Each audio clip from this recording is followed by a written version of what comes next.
So today we're going to have an exciting conversation, and hopefully we'll get some input from you guys, those that are here in person and those that are live on Zoom, to talk a bit about psychedelic medicine. It's a pretty exciting new emerging field, and I'm sure a lot of you guys have been reading about it or hearing about it, and it's really it's great to have a conversation live to cover a lot of topics.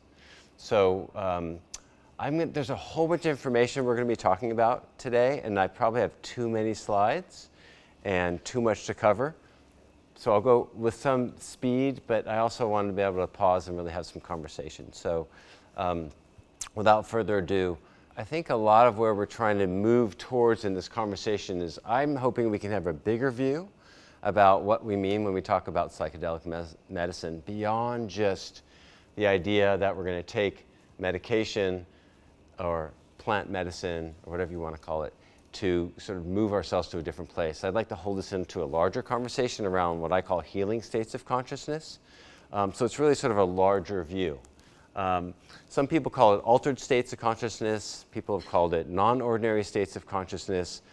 I like to hold the concept of a healing states of consciousness, which you can move into in a variety of ways, right? So whether it's using psychedelic medicine, whether it's deep meditation, whether it's yoga, whether it's spending 2 weeks in the backcountry camping, we've all probably experienced some version of a healing state of consciousness. So I'd love to hear from you guys. How many people, I have a list here, like have participated in any sort of experience that's moved them into a healing state of consciousness? Maybe raise your hand. Who's had some experience? Great. Pretty much almost everyone in the room. We are in the Bay Area in California, but I think we're moving more and more that way as a global citizen in the world, moving from, clearly in indigenous practices and indigenous cultures, this was widespread, right? It was part of their culture or our cultural heritage, where there was rites of passage.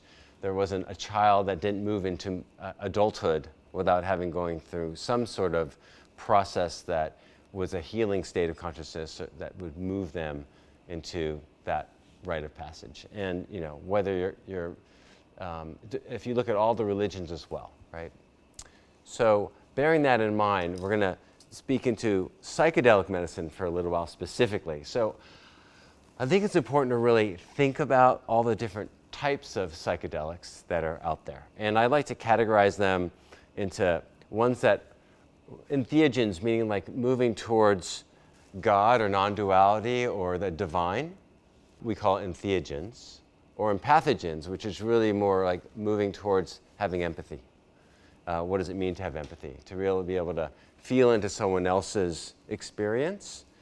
You may have heard of mirror neurons, so within our own brains, the ability to sort of experience other people's experience and feel it at an emotional level. Some people call these heart-opening drugs or medications. So MDMA is a classic one, and we'll talk about that. The entheogens, many of you have heard of LSD, magic mushrooms, or psilocybin. More and more people hear of these things this medicine called ayahuasca. So these are all really the entheogens. And then you have what's actually medically approved by the FDA for the treatment of depression and used tens of thousands of times every day is a substance called ketamine that's used to treat depression, it's used to treat pain, it's used in the operating room as an adjunct to anesthesia, it's used in an emergency room if people, for example, burn victims or folks that are under trauma, to really reduce pain in that setting as well. So just to give you a range, and we're going to talk specifically about a few of these today.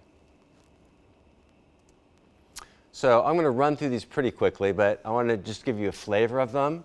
Mescaline, which is the active ingredient in peyote and in the San Pedro cactus, which San Pedro cactus actually, you'll find it growing in the deserts here, as well as in Central and South America. And peyote, which comes, as many of you know, from Native American history and culture, and is grown widely as well. And with this, along with many other plants, for better and worse, we're having problems keeping up with the ability to have sustainable growing because there's such demand for this. So how do we go about finding a path towards having much more sustainable growth? Is another conversation. DMT and ayahuasca. So ayahuasca has two components in it. From coming out of the Amazon, ayahuasca has both DMT properties as well as the harmines or harmalines. So two different plants brought together. DMT is highly psychoactive, highly psychedelic, and the harmalines really bring in much more insight and reflection. And taken together, you really notice that you have some insight in the beginning of this journey when you take this plant medicine. It's highly psychoactive during the middle of it, and on the backside of that experience, again, you have much more insight. The harmines themselves actually allow the DMT to become biologically active. So it's really, really fascinating that this has been going on for thousands of years, right? There weren't scientists that, as we think of them in the laboratory during this, but they were in their own laboratory, their own body, and they figured this out. So DMT taken orally, nothing happens. But in the presence of harmines, it's actually able to be absorbed. So some of you may have heard of the next one I put here, 5-MeO-DMT, and that is taken from, for example, Sonoran toad, and now synthesized in the lab as well, and used it as a vaporizer method of inhalation. And it's inhalate. So you would typically burn it and then inhale the fumes from it, and that's how it actually becomes biologically active, without the presence of how they use it for ayahuasca. I'll just mention, since I have a moment here, we've started a nonprofit called the Open Mind Collective, and that nonprofit is focused on providing clinical services for those vulnerable populations, veterans and first responders, as well as doing clinical research. And we're fortunate to be elected to be a study site for a study looking at 5-MeO-DMT for treatment-resistant depression. So we're pretty excited about that. If you're interested in learning more about our nonprofit, it's called the Open Mind Collective. So 5-MeO-DMT, and the next several substances are LSD.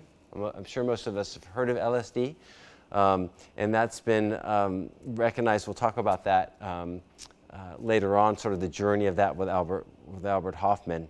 I'll just mention that by sheer coincidence, or luck of the divine, it's unclear. It turns out this is a picture of my family home here in Mill Valley, and Augustus Owsley Stanley actually lived in this home, the home that we live in, for a good 20 years, we believe. He's singly responsible for manufacturing over 3 million doses of LSD and distributing them widely, mostly for free. And traveled with the Grateful Dead. He also was the one responsible for creating the sound wall, I believe it was called, which is the first concert-level sound production ever created. And it would take them 2 days to set it up. It was multiple stories. He was quite both a sound engineer and also a chemist that made millions of doses of LSD. We happened to be in his home. So psilocybin.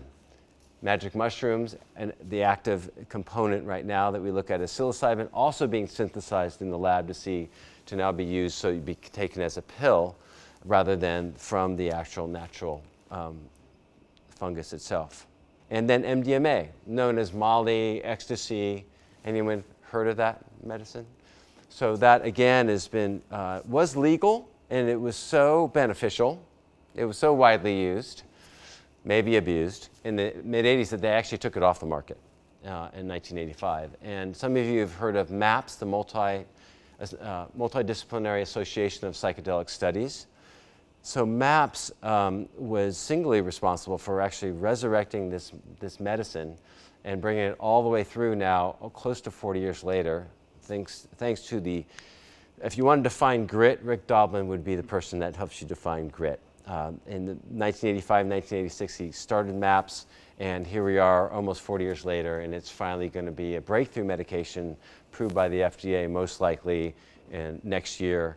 The most recent study that's just going to be published in the next month or two, potentially by New England Journal of Medicine or some other journals of that magnitude, showing its really very amazing effects in the setting of PTSD, and we'll talk about that more later.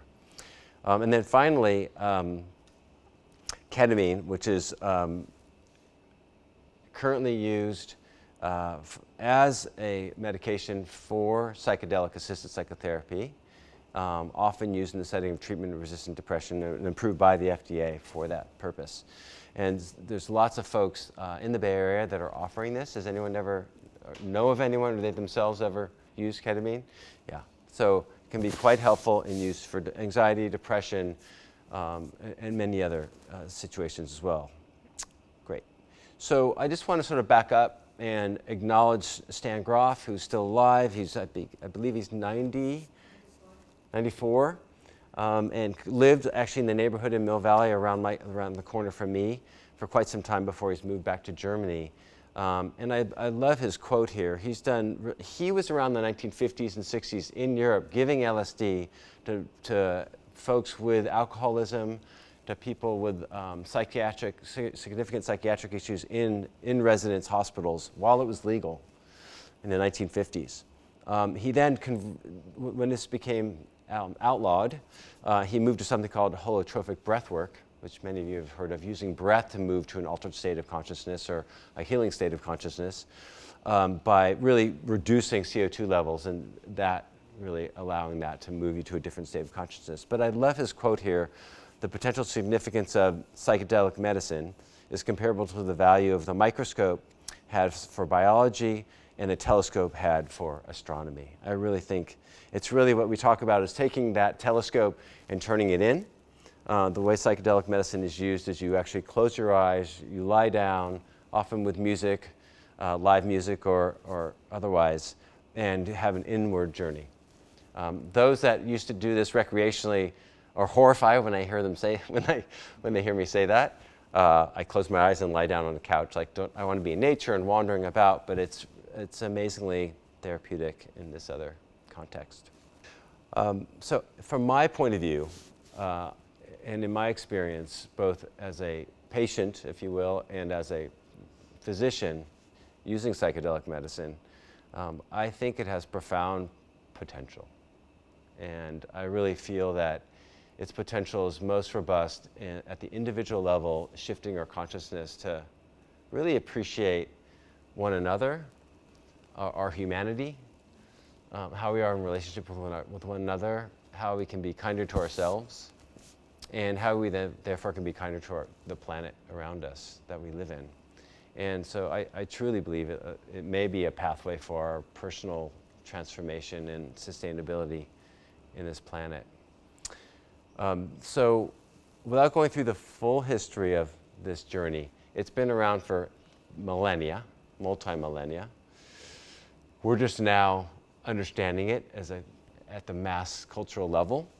And it's gone through lots of permutations. And as many of you know, these medications were classified at the highest level, the highest schedule, so that they're deemed to be highly addictive and have no medical benefit. So just for the record, LSD, psilocybin are not highly addictive and definitely seem to have a lot of medical benefit. So clearly that was a political move. And now 40 years later, thanks to some of the folks that we've mentioned already and others, we're seeing this renaissance. If you haven't had the chance to watch this clip of John Oliver, I encourage you to. In 20 minutes, you will laugh hysterically and be more educated than multiple books you read on the history of psychedelic medicine. He did an amazing job. It's maybe a month or two old, and I really highly recommend that you check it out. So Albert Hofmann was a chemist, worked for Sandoz Laboratories. He was using ergots to figure out treatments of different conditions. He was looking at migraines, trying to treat migraines. He went through all these different versions of glyceric LSD and came across the permutation of LSD 25. He kept being called to it. He didn't understand why, and it somehow got absorbed into his fingertips, apparently, or somehow onto his body, which, as you know, as a chemist, they're highly rigorous about, but it's so potent. And he found himself hallucinating one day.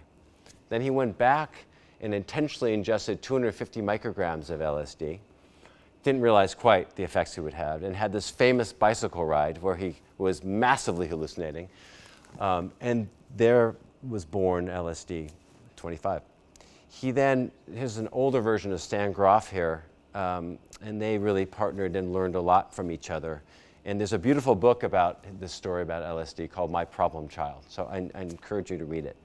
So I want to back out a little bit and just talk about psychotherapy. So I just wanted to give you an overview of all these different substances, what they do. MDMA, more that heart-opening compound. These other ones that can be much more entheogenic. I will say that ketamine at different doses behaves differently. So ketamine at a low dose is much more heart-opening, more of an apathogen.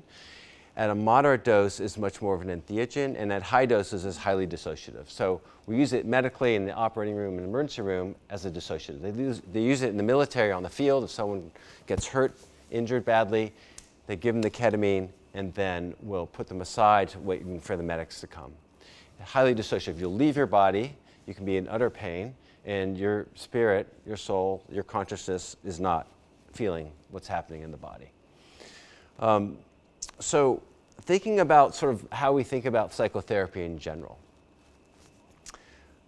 Psychoanalysis was huge in the 50s, 60s, and as we sort of, and then in Jungian analysis as well as we moved in, and then we got into medications, right? So SSRIs as a big example.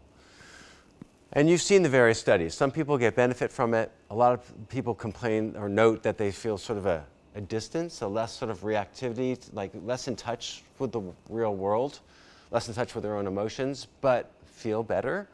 Clinical trials, if you look at all the unpublished and published data, are mixed. It looks like maybe the effect's about 35%. And we know placebo effects in clinical trials are roughly 35%.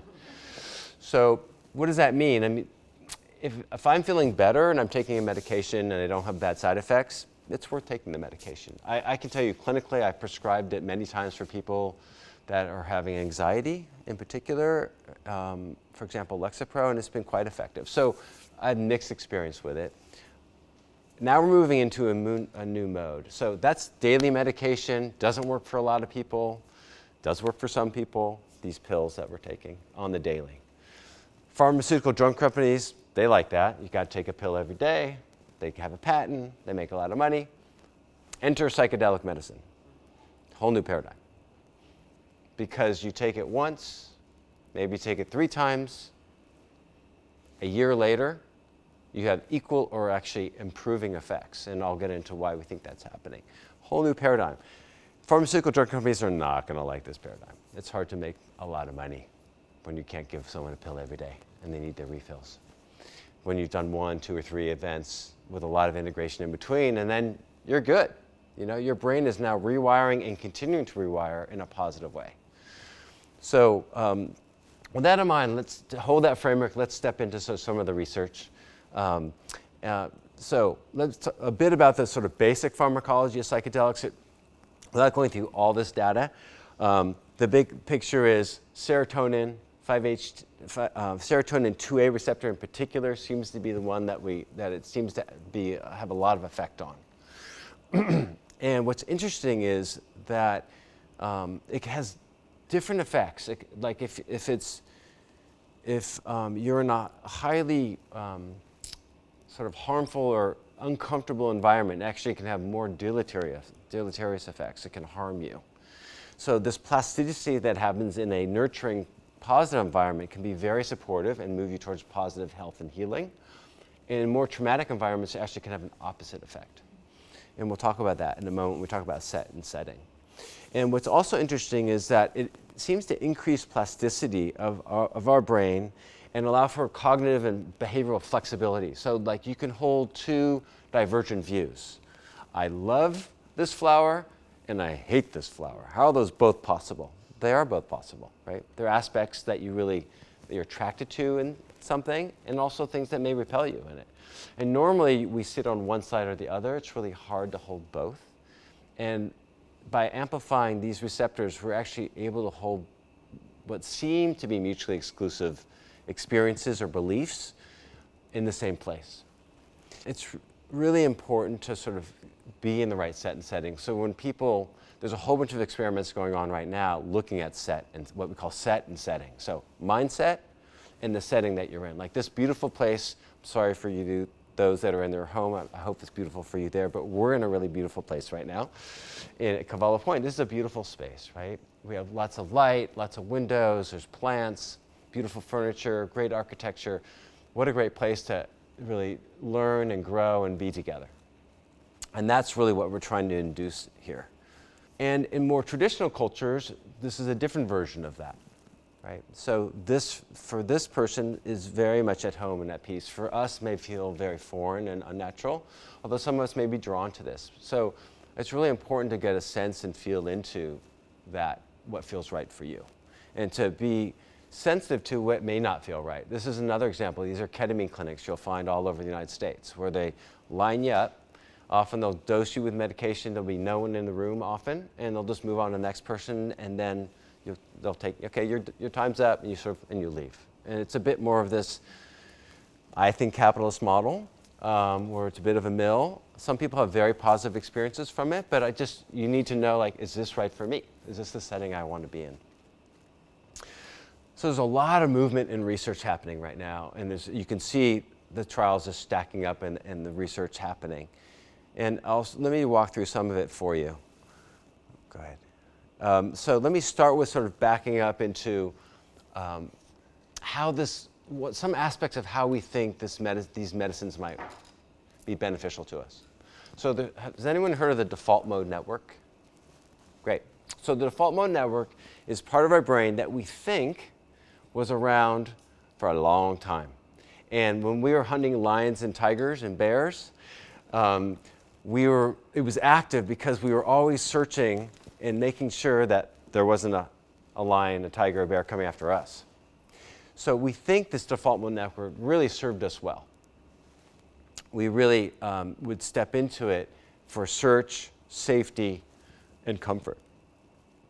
There aren't that many lions and tigers and bears around anymore that we're in contact with on the daily, but this thing's still active, and it turns out that the default mode network is highly activated amongst people that are depressed. The more depressed you are, the more anxious you are. And when you meditate, by way of example, if we study this with functional MRI scans, we'll see a reduction in the activity of this, what we call the DMN, the default mode network. So it's the default mode of this network as it's running. And these yellow colors you can see in the slide here are the default mode network circuit. It's like a big circuit in the brain. And all the other colors are all these connections. It really has lots of connections all through our brain. Meditation can really, we've documented this, like it will dampen our default mode network.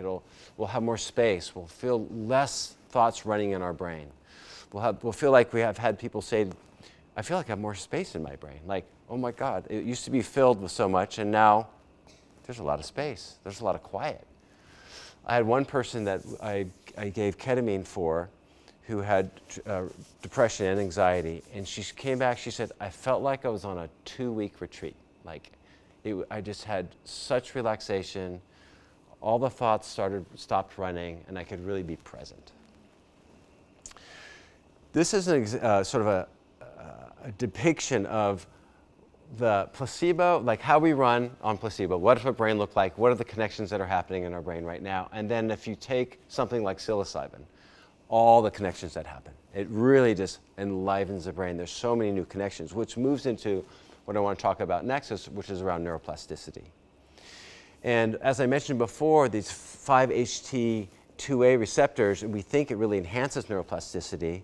And you can see what I mean by that is, like, imagine like a tree with a few branches on it.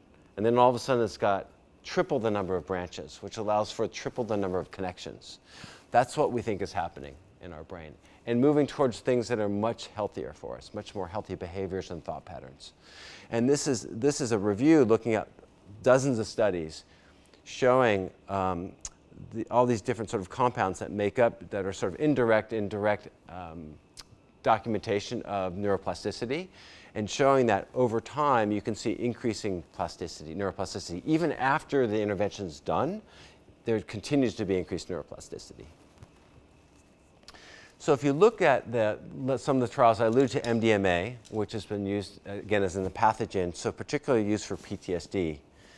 what we found in this phase 3 clinical trial, and the long-term outcomes are going to be published in the next few months, this one was published in Nature, is we got at least a 50% reduction in PTSD, a condition that's highly resistant to change. Not only that, but it was what we call durable. So these effects lasted well beyond the actual intervention itself. And this is considered now by the FDA a breakthrough medication, a breakthrough therapy. And so it's being expedited to be approved, like HIV drugs when those were found to be helpful in HIV. This is being on the expedited pathway for approval, which is really exciting. And let's shift over a little bit to psilocybin. So this concept of a mystical experience. So it turns out what really got a gentleman named Roland Griffith's attention, who historically had done a lot of research. He's in Johns Hopkins. His research primarily focused on looking at pharmacology and safety profiles of drugs. So he was the guy that would make pharmaceutical drug companies have to document that the drugs are safe. And his work was so rigorous and good that the FDA actually adopted his protocols and used them in their safety studies. There's a great interview with him by Rich Roll, if you're interested. He now has metastatic cancer, and he's very public about this, and has talked about his own journey, his career journey, his personal journey. I really encourage you to listen to him in that interview with Rich Roll. He talks about, and this is one of the things that blew me away, is that in this clinical trial, a very small clinical trial in the beginning that they looked at, and they asked them about what this experience was like for them. And almost unanimously, people said it was one of the top 5 most potent experiences of their life, most meaningful experiences of their life. And it looks like those people that had these mystical experiences are most likely to have the most big effects with respect to depression and anxiety, and existential anxiety and end-of-life care in particular. And you can see here the blue line outline shows the responders having a much more potent experience, a mystical experience, than the non-responders, which were in the red line. And you can see here also those reporting high mystical experiences were more likely to have reductions in anxiety or more likely to quit smoking, for example, as well. So there's this concept, what I said earlier, about these things called entheogens, where you have, it's hard to put words to, right? A spiritual experience, you felt one with others, you felt one with nature, you met God, you had non-duality where your ego dissolved. There's all these different words and terms. People that go to church and are deep into their practice at church have that experience as well, right? This is a known phenomenon that many of us have probably experienced, hopefully, in our life at some point. What's most potent about this is the effect size is massive. So normally we look for effect sizes of like 0.5, 0.3. SSRIs are probably like 0.2, 0.3 if we're lucky. This is 8 to 10 times more potent. An effect size of 2.5 is massive, meaning that people had a huge benefit from this. And again, you don't have to take this daily. You do this once, twice, 3 times in your life, and you have an effect that lasts a year or 2 years. The data is still, we don't have 2-year data yet, but it's on the way. So what about safety? This is a great review that someone did, published in Lancet, looking at a range of drugs. Alcohol, which is legal, right? Cocaine, heroin, LSD, magic mushrooms. Look on the far left, that's alcohol. The far right are all the medications we've been talking about all night so far, right? So you have here, you have LSD, you have psilocybin on the far right. Basically, and these are look at both at the individual harm and societal harm. Individual harm and societal harm combined. This study actually, there's some graphs that pull them apart, where you look at just societal harm and just individual harm, and they stack up pretty much the same. So what are some common themes here? Like what happens when we experience this? So let me pause for a moment just to show of hands.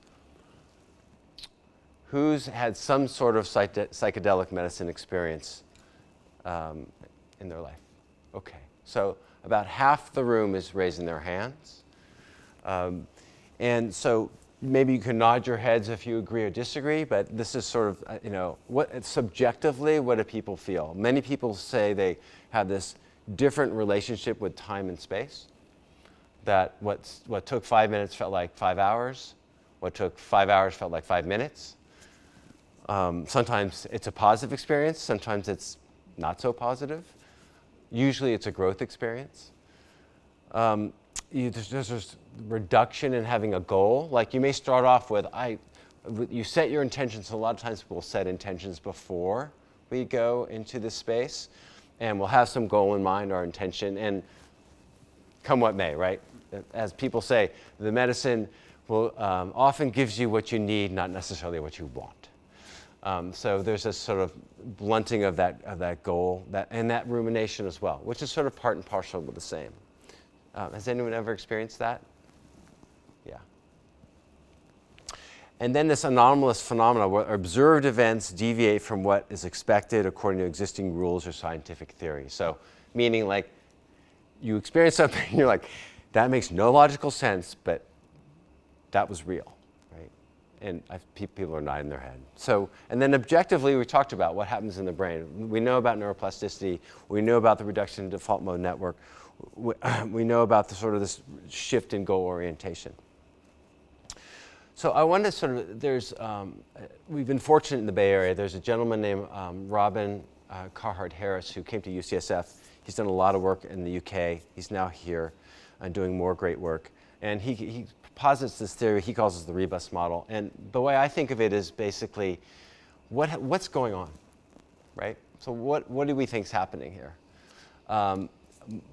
In my experience, and I think it aligns well with this rebus model, is that our default mode network, our little me, if you will, like who we are, our little version of ourselves and how we think about ourselves and what we can do and can't do and what's happened in the past, what's predicting what I'm going to expect that's going to happen tomorrow, gets blown out of the water.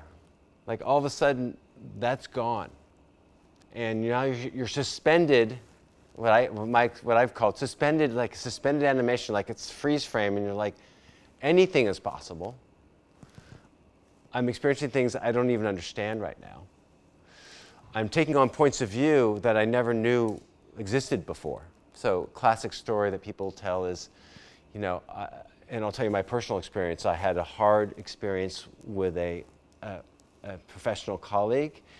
We did a psychedelic medicine experience, and I all of a sudden saw their point of view that I'd never seen before. And after that, my anger, resentment, bitterness, just was gone. I wasn't quite ready to forgive yet, although now I am, but then I wasn't. But I had a whole different experience. And what happened? Like, I didn't have a conversation with her and hear anything differently. I just was able to see and experience life very differently. And I think that's what happens. And then we drop back in and now can hold what were previously divergent points of view, I was saying before, and points of view I never even knew existed, and then repath forward in a whole different way. So I think that's what's happening. And then what happens is that felt good. It felt like it was a growth experience. It may not have felt good, like I was crying and I was upset. There was a lot of emotion. But it was a healing state of consciousness. And that feeds on itself, right? I want more of that. So I'm going to water that plant some more. I'm going to water it some more. I'm going to water it some more. And next thing you know, the path is now shifted. That neuroplasticity we talk about, beyond the event. I didn't have another psychedelic medicine experience for 3 years. I didn't need it. So, and the effects kept just growing. So if those that are intellectually curious, I invite you to you can go to the next slide too, to sort of look at this rebus model. It's a bit of what I'm describing as well, around the psychological flexibility, cognitive flexibility, ability to be more mindful and in the present moment.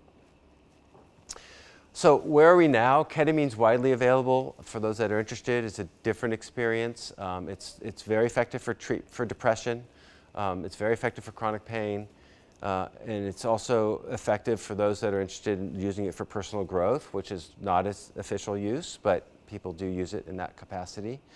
Done with intention, done with ritual, done with sort of the sacredness of it, because it's also abused, right? People use this in clubs.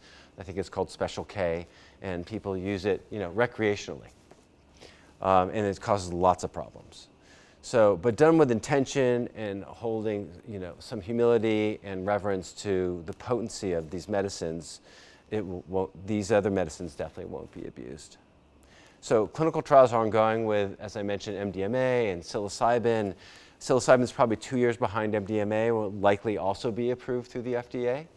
Lots of pharmaceutical drug companies and biotech companies are out there now making synthesized versions of these, which on one hand is, I don't like that idea. On the other hand, we're over-harvesting a lot of these plants. And so finding some pathway where we can farm these plants or do these in a sustainable way to keep up with the demand, and or, for example, using it in a way, for example, the Sonoran toads are being a lot of them are being jeopardized as well because they are being harvested, if you will, for their secretions. So now there's labs that are synthesizing it, which actually is good for the toad. So there's a range of possibilities. So I just want to end with holding space for sort of inquiry. I'd love to entertain some questions. If we have, I think we have a few minutes left. Great, thank you. So anyone want to either add to the dialogue or have any questions? Thank you for that. That was really comprehensive. I noticed you didn't mention cannabis, and I used to not think that was psychedelic, and I stand corrected. Largely due to set and setting and some of the things we've been discussing, but also the strength of the strains now. And so I just wondered your thoughts about cannabis, because it is, in addition to ketamine, what we have now, sort of, Yeah, thank you. So thank you for bringing that up. So cannabis, definitely people are using it in conjunction, in addition to, like, partnering it with certain medications and using it alone. And doing it with set and setting. And I think that's an area of interest for me. I personally think there's more side effect profile risk where people get anxious and paranoid and very uncomfortable. And I don't always, that's not always a healthy version of that, like we might see where people are having hard experiences with psychedelic medicine because they're remembering an event that was traumatic to them. Cannabis can cause sort of increase your default mode network activity and you really get hyper anxious, but not for everyone. And so I think for the right people and to your point, in the right setting, I think it's huge potential. I know less about it used in that way, but I know a lot more people that are using it that way. And I know folks that are combining like ketamine with cannabis, for example, and actually compounding new molecules that way and having really positive effects. So thank you for bringing that up. Yeah, that's great. Hi, thank you. Yeah. What are your thoughts on the different ways of administering ketamine? My dad had his second ketamine experience today for treatment-resistant depression. They did it nasally, and he didn't have a psychedelic effect from it, and he's afraid that means it didn't work. And I'm just wondering, there's the intramuscular, there's the nasal, and then there's the IV. Is one better than the other? Yeah, that's a great question. Also, if you didn't have a psychedelic experience, does that mean it didn't work? Yeah, it's great questions. So it's all being looked at, that question. And as a matter of fact, people are trying to manufacture these compounds and see if they can remove the psychedelic effect so that's more accessible to more people that don't want that effect. Right. So that's sort of in the works. It doesn't seem to be related to the psychedelic effect for its depression effect. Okay. So that's not necessarily true, although the data I showed you about the mystical experience, people can have a mystical experience without a visual psychedelic effect. Mm-hmm. That study was a psilocybin study. It's hard to know how that converts over to ketamine. But I would say that it doesn't appear to be highly correlated where you need to have a psychedelic effect in order to have its antidepressant effects. Okay. Yeah. Good. And then the different routes of administration, you mentioned them. So there's nasal, which is the patented version that they could now make a lot of money on, which is really expensive. And that one's, as you said, inhaled nasally. Mm-hmm. The problem with the nasal is it's prone to abuse, right? It's so easy. It's like cocaine and other things. You can just snort it. So it's monitored closely when it's done as prescription. But that's the route of the Special K at the parties, or they're snorting it. Okay. So when I prescribe ketamine, I either give it intramuscularly or through a lozenge. And it's not a party drug that way because you have to hold it in your mouth for 20 minutes, you have to hold the saliva in, and then you're swallowing it. So there are all different ways to do it. The nice thing about the lozenge or the nasal is that you can do it at home once you've done it a few times with someone in person. And if you're using it for depression, for example, and you're doing it, they tend to do it more regularly. It might be twice a week is how they're doing it now.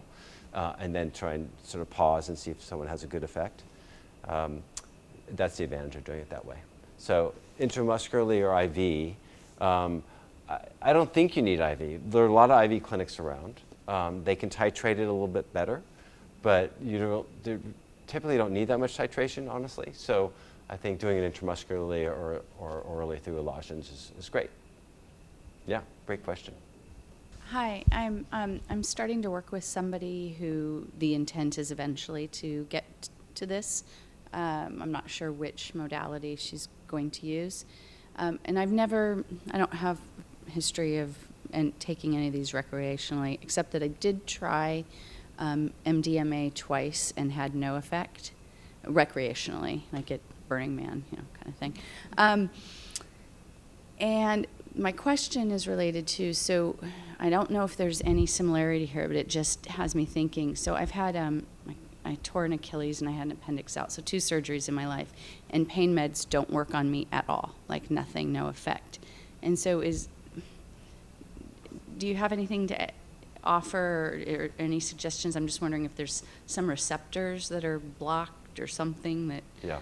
I don't know. I'm just Yeah, great. Yeah, that's a good question. Thank you for all your questions. These are great questions. So if I heard you right, you said you've tried MDMA and you didn't feel anything. And pain medications, I presume you mean like opiate pain medications, like don't really have much effect on you either. So your physiology may be a little different. I don't know if you had childhood experience like burn or other things where you had pain medications as a kid and you have a change of receptors as a result. So maybe not. So I don't have a clear answer. For the MDMA part, it could be psychological or it could be a receptor thing. Those are different receptors, though, the MDMA and the opiate receptors. I don't think there would be overlap that I can think of. And I'm looking to my colleague, see if he has any. He's nodding as well. No. So that we know of. And my recommendation, if you were to use any of these substances, is that each one's a novel substance, and I would start low and give it time. Because the last thing you need is, all of a sudden you're super sensitive to this one, and it becomes a lot more than you expected. In my experience, people that are highly sensitive to certain medications, I typically, with ketamine, will start very low. And I've had people where I've started really low, and they had quite an effect. And other people where they're super sensitive to medications, and I started low, and they had no effect, and they needed even more than most people. So it can be very different depending on everyone's physiology.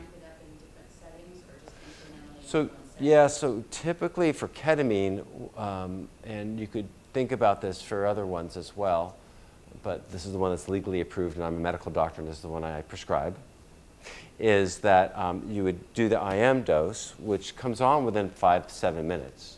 And then you wait about 20 minutes and see how people are. And then you check in and decide if they need more or want more. And you could even do it again if you want to, 20 minutes later. So there's a way to sort of step it up over time, and that's what I recommend. Yeah. Yes? Hold on one sec. Let's get you a microphone. You had showed a diagram of the brain on psilocybin and a placebo and showed that there were many more connections. Is that something that's durable once those connections are made? Yeah. So, well, maybe it's fortunately. Our brain won't continue to look like that when you're off psilocybin, but it's a lot of stimulation. But some of those neural connections that are made are durable. And that neuroplasticity that I was showing some of the slides about are showing these new connections that are made, and they continue to grow and have more and more, deeper pathways in that direction. Which is why you'll see people they get a benefit, and then in some studies they showed they actually get more and more benefit over time. And then it may plateau, It may even recede a little, depending, but certain people continue to improve well beyond the treatment because it's exactly what you're saying. So those paths are getting watered more and more. It's like, I think of it as a path less well traveled, and all of a sudden you've traveled it and you start going back more and more, right? And then the old path becomes the path less well traveled, and this becomes the path, and it's a healthier path. Mm-hmm. You know? Thank you. Yeah. So, Okay, thanks. I'll make it a good one. Yeah. What is pressure. what is the content of, what's the relationship of the content of the hallucinations and your kind of normal mindset? Like, is it your dream life? Is it your subconscious? Is it, like, where does it come from? What creates it? The hallucinations. I don't know Yeah. the answer to that one. Nothing.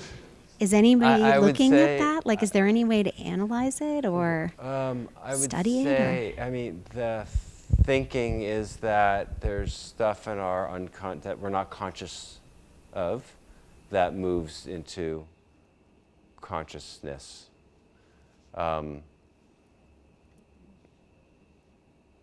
There are also people that say, you know, if you look at indigenous cultures, let's take it from that lens, that you're able to experience spirits, be in relationship with spirits, and move into whole other realms of reality that we're not able to see or comprehend or participate in.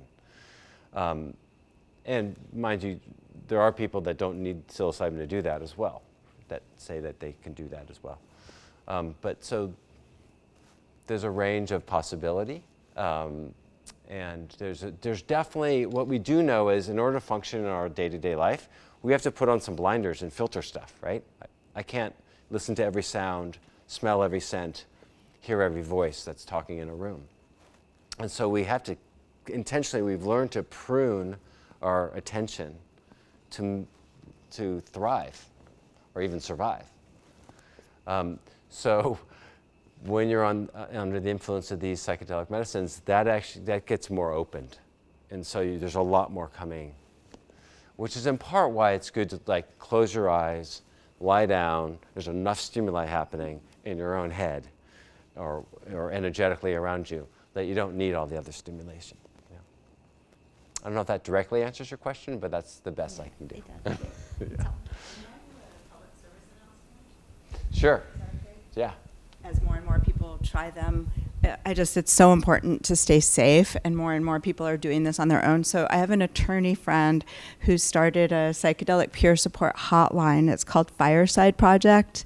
It's confidential, anonymous, free.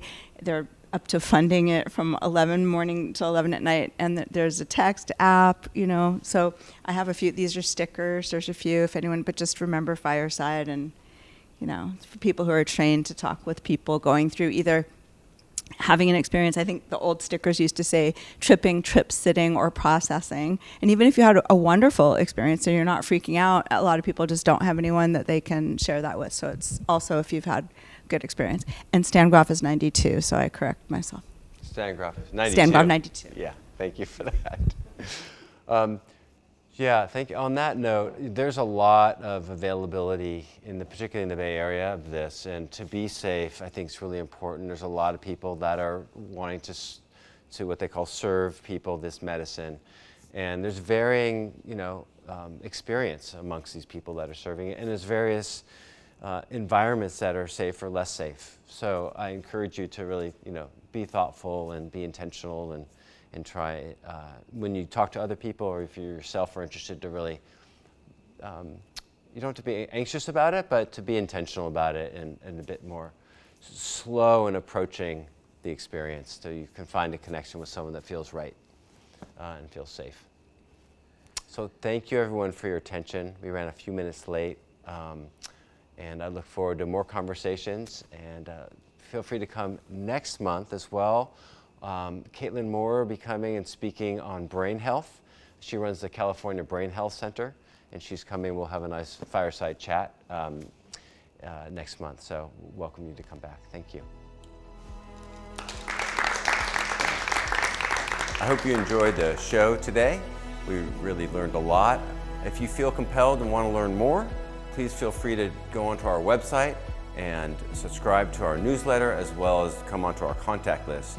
That'll allow you to get informed about future webinars as well as our upcoming retreats, and you'll have an individualized program to get the results you're looking for to optimize your health and your health span. Thank you for joining us today.